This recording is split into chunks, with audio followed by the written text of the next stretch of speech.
Hello friends, welcome to our channel మన తెలుగు మాట. దైవ ప్రసాదములు, తీర్థ ప్రసాదం యొక్క విశిష్టతను ఈ వీడియోలో తెలుసుకుందాం. తీర్థాల్లో 4 రకాలు ఉన్నాయి. పంచామృత అభిషేక తీర్థం, పానక తీర్థం, జల తీర్థం, కషాయ తీర్థం. పంచామృత అభిషేక తీర్థం. పంచామృత అభిషేక తీర్థాన్ని తీసుకుంటే అన్ని పనులు కూడా అఖండంగా పూర్తవుతాయి మరియు బ్రహ్మలోకం ప్రాప్తించును. పానక తీర్థం. ఈ తీర్థాన్ని ముఖ్యంగా నరసింహస్వామికి నైవేద్యంగా పెడతారు.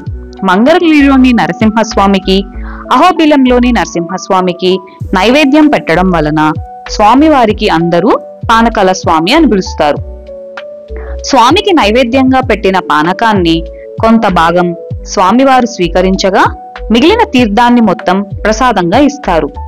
ఈ తీర్థాన్ని సేవించడం వలన జ్ఞాపక శక్తి కలుగుతుంది, నీరసం దరిచేరదు, మధుమేహ వ్యాధి అదుపులో ఉంటుంది, శరీరంలో కొత్త ఉత్సాహం, కొత్త చైతన్యం కలుగుతాయి.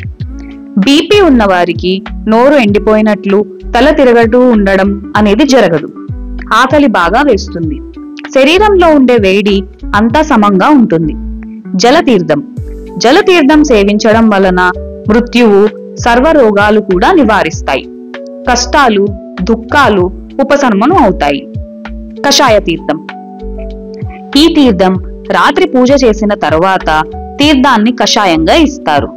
ఈ తీర్థం అస్సాంలోని శ్రీ కామాఖ్య దేవాలయం, కొల్లాపురంలోని శ్రీ మహాలక్ష్మి దేవాలయం, హిమాచల్ ప్రదేశ్లోని జ్వాలామాలిని దేవాలయం, కొల్లూరులోని మూకాంబికా దేవాలయంలో ఈ తీర్థం ఇస్తారు. ఇవి తీర్థ ప్రసాదాలు. వచ్చే వీడియోల్లో పత్ర ప్రసాదం గురించి తెలుసుకుందాం.